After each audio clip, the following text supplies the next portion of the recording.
Bonjour, je suis contente de vous retrouver. Aujourd'hui, on parle de stress et on a l'immense privilège de le faire en compagnie d'une amie, d'une collègue, Sonia Lupien. Bonjour Sonia, ça va bien? Bonjour Denis. Je suis vraiment très, très content que tu sois là. Je sais qu'il y a beaucoup d'internautes aussi qui sont ravis que tu sois là.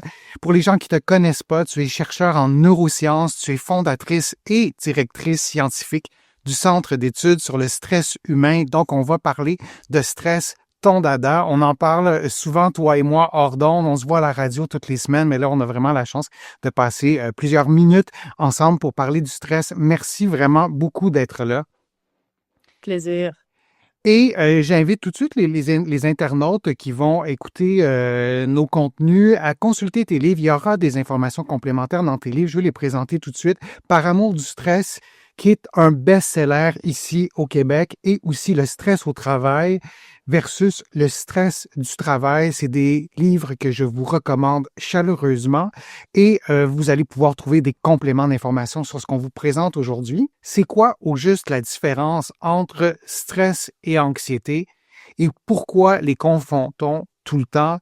J'imagine, Sonia, c'est une question qu'on te pose souvent. C'est une question qui est revenue vraiment de multiples reprises quand les internautes ont été avisés qu'on ferait ce direct-là. Je pense que ça fait vraiment œuvre utile de départager les deux parce que si on souffre d'anxiété ou si on est juste, entre guillemets, stressé, c'est pas la même chose. Et parfois, il faut demander de l'aide. Parfois, faut avoir une intervention aussi. Fait que c'est quoi la différence entre les deux? Parfois, on a l'impression que les deux se mêlent ou les deux se font la course entre le stress et l'anxiété. Comment on peut départager tout ça? Oui, c'est une question, bien sûr, qui m'est posée souvent, particulièrement par les enfants dans les écoles. Et donc, je réponds toujours aux enfants, toujours avec mon fameux mammouth. Pour ceux qui n'étaient pas là au début, le mammouth, je fais toujours le lien entre le mammouth. Donc, le cerveau est un détecteur de menaces. Quand il détecte une menace, il produit une réponse de stress qui nous a donné l'énergie dans le temps du mammouth pour soit tuer la bête, la manger et survivre, ou partir à courir si elle était trop grosse. Donc, on utilise beaucoup l'analogie du mammouth dans les écoles. Et j'ai essayé pendant des années de trouver la bonne définition pour aider les enfants puis les adultes à comprendre la différence entre le stress et l'anxiété. Après de moultes essais, j'ai trouvé la meilleure façon. Alors, la meilleure façon que j'ai de vous décrire la différence entre le stress et l'anxiété, c'est encore avec mon mammouth. Alors, ce que je dis souvent aux jeunes, la différence entre le stress et l'anxiété, c'est la localisation du mammouth. Dans le stress, le mammouth est directement devant toi, prêt à t'attaquer. Dans l'anxiété, le mammouth est dans ta tête. Mais pour ton cerveau, là, que le mammouth soit devant toi ou dans ta tête, c'est la même menace. Et donc, le cerveau dit « menace », boum, va produire une réponse de stress. Donc, c'est ça la différence. Que la menace soit réelle ou pensée, c'est la même chose. Le cerveau dit « moi, il y a une menace, je pars la machine, merci, bonsoir ». Les personnalités anxieuses ont une capacité que vous et moi n'avons peut-être pas. Elles voient dans le futur. Une personnalité anxieuse voit toujours dans le futur toutes les menaces possibles et impossibles qui pourraient arriver. Bon, étant donné que tu me donnes un peu de temps, Denis, pour répondre à tes questions, ce que j'aime bien, je vais quand même prendre quelques minutes pour faire mon fameux plaidoyer de l'anxiété. Parce que, vous savez, l'anxiété est devenue le mal du siècle. 70% des enfants dans les écoles sont supposément anxieux. La survie de l'espèce est en danger, si c'est vrai. Et là, avec mes étudiants dans mon labo, on est allé étudier tout ça et un peu faire du ménage parce que sachez que l'anxiété, c'est pas toujours pathologique. On a tendance à pathologiser des choses qui sont tout à fait normales. Il y a de l'anxiété normative qui est normale. Et donc, tout le monde est encore mêlé. Je pense que mon travail, c'est pour ça que je fais beaucoup de transfert de connaissances, c'est de démêler tout ça. C'est complexe, le stress. On nous l'a vendu toujours comme quelque chose de simple. C'est pas simple, c'est extrêmement complexe, comme la douleur d'ailleurs. Alors, c'est quoi la différence entre l'anxiété normative et l'anxiété pathologique? Ben, dans l'anxiété normative, il y a deux choses. Il y a ce qu'on appelle l'état anxieux et la personnalité anxieuse. Donc, l'état anxieux, on a tous ça. Ça, c'est le cerveau qui veut nous sauver la vie. Tu as un examen, par exemple, demain, Denis, pour avoir une promotion dans ton travail, dans ton travail en général, ben tu vas avoir un état anxieux. Ton cerveau va augmenter ton anxiété. Tu le vois dans le futur, ton examen arriver. Et c'est tout à fait normal parce qu'il veut t'amener sur le bon côté de la courbe pour augmenter ta performance le lendemain. Donc, c'est une réponse tout à fait normale. On a tous déjà eu ça. Et là, Une fois que tu as fait ton examen ou que tu as eu ton rendez-vous médical, c'est terminé, la menace est partie, tu reviens à un état normal. Donc ça, tout le monde en a ça. C'est pas parce que vous avez ça que c'est pathologique. Mhm. Encore dans l'anxiété normative, on peut avoir une personnalité anxieuse. Et là, je veux rendre quelque chose très clair. On a le droit d'avoir une personnalité anxieuse au même titre qu'on a le droit d'avoir une personnalité hostile ou une personnalité agressive. C'est un trait de personnalité. Alors, c'est quoi ce trait de personnalité? Ben, on a tendance à voir dans le futur. Hein, on est un super détecteur de menaces. C'est ça. On regarde dans le futur tout ce qui pourrait mal aller. Et ensuite, il est vrai que cette personnalité anxieuse-là peut éventuellement se développer en trouble anxieux, qui, lui, est pathologique. C'est quand même très rare, et c'est là qu'il faut comprendre que c'est très rare. Et souvent, les gens vont me dire, « Ouais, Sonia, comment je fais pour savoir que ma personnalité anxieuse est devenue un trouble? » C'est pas compliqué, c'est la même chose pour tous les troubles mentaux. C'est quand ce que vous vivez avec une personnalité anxieuse va commencer à avoir un impact sur la qualité de votre vie. Je vous donne un exemple avec votre enfant.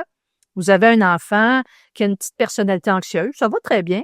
Et à la longue, ça va peut-être se développer en phobie sociale, ce qui fait en sorte que votre enfant ne veut plus aller dormir chez les copains et copines les fins de semaine, ce qui fait en sorte qu'il n'y a plus personne qui vient cogner à la porte le dimanche matin pour jouer avec votre enfant, ce qui fait en sorte qu'il est en train de devenir triste. Maintenant, il faut aller négocier ça avec un psychologue, bien sûr. Maintenant, dernière chose que je vais vous dire pour terminer mon plaidoyer des anxieux, sachez que pour beaucoup de chercheurs sur le stress, l'anxiété n'est pas un trouble mental, mais un vestige de la préhistoire.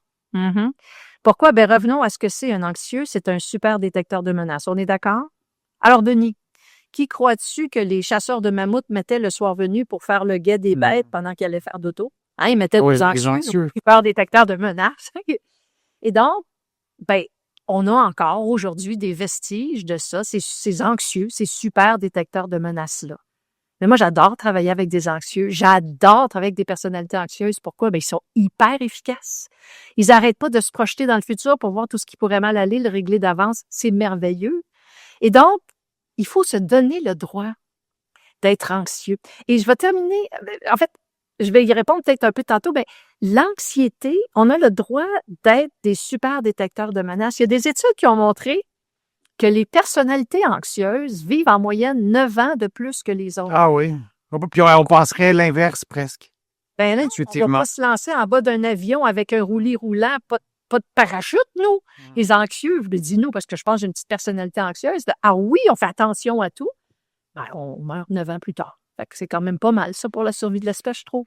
Tout à fait. Tu as fait un lien intéressant aussi avec la douleur. C'est vrai, le stress-douleur, il y a quand même plein de liens qu'on peut faire. Et quand on parle d'anxiété chez nos patients aussi, il y a un autre mot qu'on voit apparaître des fois qui peut être problématique par rapport à la mobilité. Tout ça, c'est l'hypervigilance. Ça fait qu'il y a des patients qui deviennent hyper anxieux de façon consciente ou pas et qui vont développer de la kinésiophobie, qui ne vont pas faire certains mouvements consciemment ou inconsciemment pour ne pas se blesser. Fait que parfois aussi, ça peut être intéressant de démêler les deux concepts dans un contexte de réadaptation, par exemple, dans un contexte de douleur chronique. Il y a plusieurs personnes qui fréquentent ma chaîne ici, qui ont des problèmes de douleur chronique. Donc, si vous écoutez Sonia et vous vous sentez, vous êtes reconnu dans cette composante-là d'anxiété, mais qui déborde, qui est envahissante, et c'est peut-être même pas dans votre personnalité dans la vie de tous les jours, mais dans ce que vous vivez en ce moment parce que vous avez eu un gros accident d'auto, parce que vous avez des problèmes musculo-squelettiques, par exemple.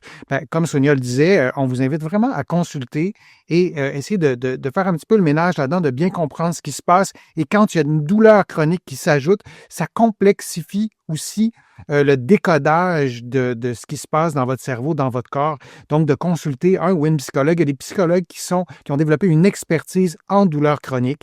Et parfois, quelques rendez-vous aussi, ça peut faire toute la différence, même dans le traitement de votre condition physique. As-tu un mot ou deux à ajouter, Sonia? Je peux me permettre, Denis, je voulais rajouter quelque chose. Tu m'as fait penser à une collaboration que j'ai avec le laboratoire de Gabriel Pagé au CHUM et son étudiante Karine Boussob. Ils ont décidé, tu disais justement qu'il y a des chercheurs qui ont utilisé l'acronyme CINE dans leur projet de recherche. Eux, ils travaillent chez des gens qui ont des douleurs chroniques. Et ils ont fait une étude pour voir c'est laquelle des 4 caractéristiques ciné, hein, contrôle faible, imprévisibilité, nouveauté, ego menacé, qui était le plus associé jour après jour, hein, et les gens devaient remplir un rapport journalier.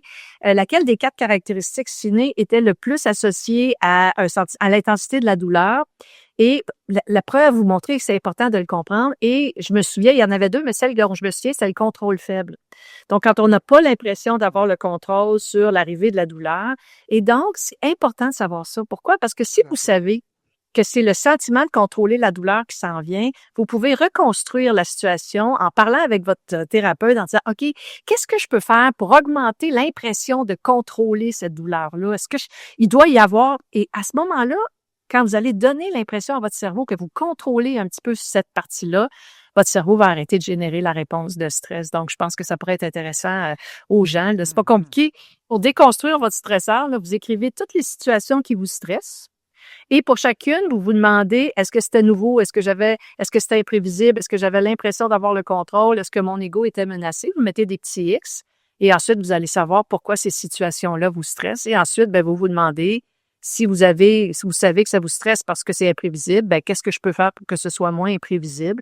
Et vous allez envoyer le message à votre cerveau que vous êtes en train de reprendre le contrôle sur les situations de votre vie qui vont jamais disparaître. Il faut juste les ventiler au fur et à mesure qu'ils arrivent au lieu de les accumuler. Vraiment intéressant. Vous allez trouver aussi dans les contenus sur ma chaîne l'explication plus détaillée de ce que c'est ciné. Vous l'avez vu apparaître aussi à l'écran si vous écoutez en rediffusion. On va y revenir, mais ce sont vraiment des trucs que tu nous donnes qui sont hyper utiles, hyper importants. Sonia, merci beaucoup. Merci vraiment, merci de votre participation. Merci de vos échanges. Merci Sonia de ta présence, de ton immense générosité. C'est un plaisir de te côtoyer chaque semaine à la radio et ça a été un grand plaisir de pouvoir présenter ces contenus. Si vous voulez aller plus loin, si vous voulez approfondir certains contenus que Sonia nous a présentés, premier livre Par amour du stress, second livre à lire absolument, le stress au travail, le stress du travail. Et si vous êtes retraité, c'est une bonne idée de lire le deuxième livre aussi. Vous allez trouver vraiment une mine d'informations sur des éléments qui touchent vraiment à votre quotidien et ça nous change le fait d'avoir lu ces 2 livres-là. Merci Sonia, j'espère qu'on aura l'occasion de se reprendre et je vous dis à une prochaine fois, à une prochaine vidéo. À bientôt tout le monde.